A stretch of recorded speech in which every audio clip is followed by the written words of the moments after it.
আমি এবার ঝোল দিয়ে দেবো কুমড়োতে। দেখুন এবার ভালো করে এটাকে কষিয়ে নেব, নিয়ে আমি ঝোল দেবো, দিয়ে ফুটবে কাটিয়ে নেবো।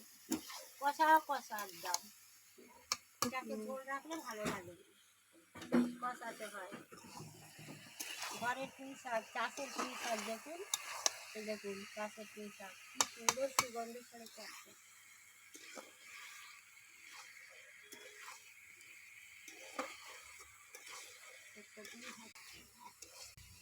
এবার কষে কষে আমি এটাকে জল দিয়ে দেবো।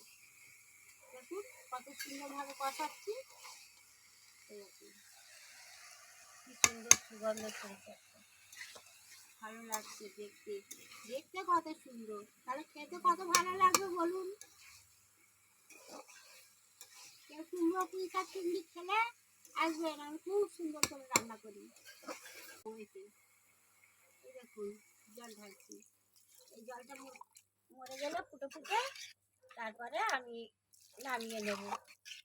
বেশি জল দেবো না, কুমড়ো তো আলুটা সিদ্ধ হবার মতো একদম কষা কষা করবো।